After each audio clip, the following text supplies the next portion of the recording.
Burnout has three parts. Most people only know the first one. Part 1, exhaustions. Tired all the time, nothing left after work. Everybody knows this one. Moving on. Part 2, you go cold. This is the one nobody talks about. Things you used to care about, you just don't. A colleague tells you their problem and there's a voice in your head going, how is this my business? Client chases you, you see the message, you're leaving it sitting there. Someone's farewell lunch, you say you'll come, but you don't. And you know you weren't like this before. So here's what almost everyone does at this point. They decide it's a character problem. I've become cold, I've become selfish, I'm not a nice person anymore. Stop! That's not what's happening. The coldness is protection. Your system is cutting output because it can't keep up the output. It's not your personality changing as rationing, and it's happening below the level you control. Part 3, you stop believing you are any good. Work that took 2 hours now takes the whole day. And instead of thinking something's wrong with my workload, you think maybe I was never that good at this. That's the one that follows people around for years. Okay, so what do you do about it? First, you need to know which one you're dealing with because there are really only 3 things that drain people at work. And they need completely different responses. Is it the people around you? Is it your boss specifically? Or is it the amount of work? Take a second and actually answer that. Because most people never separate them. So they take a holiday when the problem was the one specific colleague. And then wonder why nothing changed. So, what's the solution? Quit your job. Nah, I'm kidding.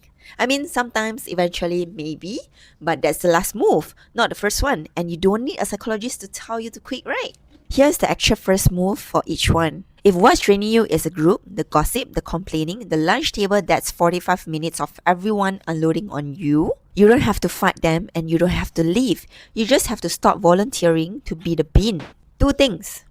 1, don't eat with them every day. Twice a week, go somewhere else. You don't need a reason. I've got something on. It's a complete sentence and nobody ever follows up. 2, stop being the one who agrees. When someone unloads for the 5th time, you don't have to join in and you don't have to correct them. Just, yeah, that sounds annoying. Full stop. Don't add to it. Sounds small? It is not. A big part of what's draining you right now is that you are doing emotional work for people who never checked whether you had the capacity for it. Now, this one. You know the feeling. You are in a meeting and inside is a volcano. You have got whole speech, you have rehearsed it in the shower, you have rehearsed it in the car, and he asks if anyone's got anything and what's come out is nothing. Here's the thing though, I don't think that's a courage problem.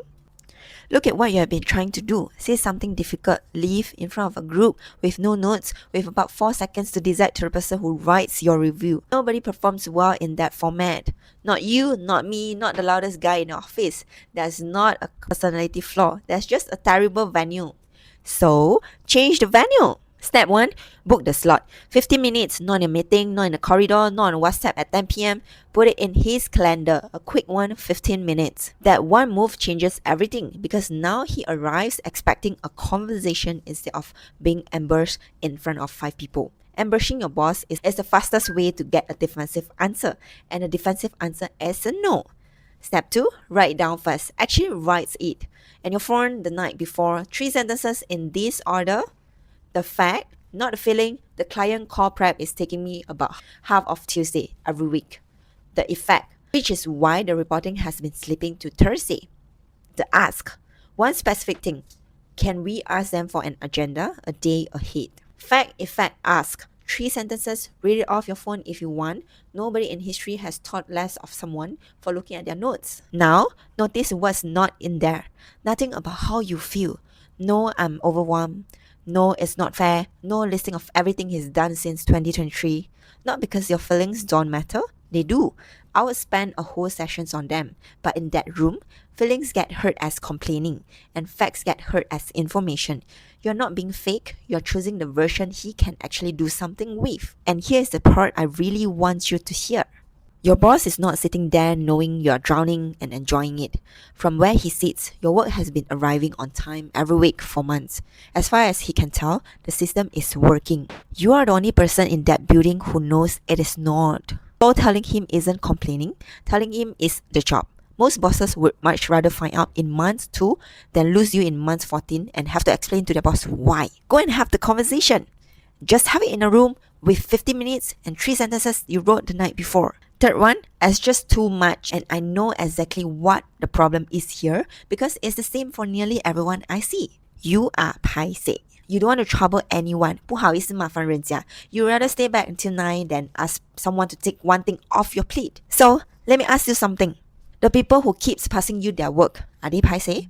Are they? No, they're fine. They sleep great. So, here's the move. And it's not learn to say no because nobody has ever learned to say no by being told to say no. It's this. Stop refusing, start pricing. When something new lands on you, you don't say yes, you don't say no. You say what it costs. I can take that, which means the report moves to Friday. Is that okay? That's the whole line.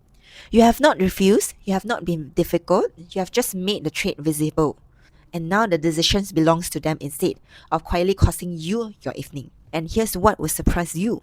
About half the time, they will go, oh, then don't worry about it.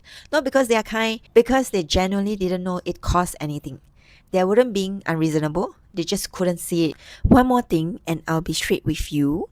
Sometimes you do all three and nothing changes. You make the trait visible and they say do both anyway. You bring the fact, the effect and ask and get nothing back. That's real. That's information. And that's not you failing at the technique. But you're allowed to try the thing that costs you nothing before you make the decision that costs you everything.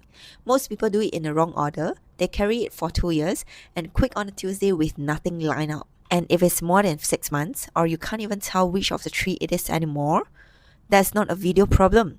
Worth sitting down with someone and earlier than you think. Now, one thing I'll actually like from you. If you are one of these three right now, tell me which one in the comment. The people, the boss, or the workload. One word is fine. Or tell me the situation if you want. I'll read them and whichever one comes up the most, that's the one I'm going deeper on in the next few videos. Because I can guess what's the hardest for people working right now, but I'd rather not guess. And if you manage people, next week is the other side of this one. You spot it in someone on your team, which is much harder because the person it's happening to is actively hiding it from you.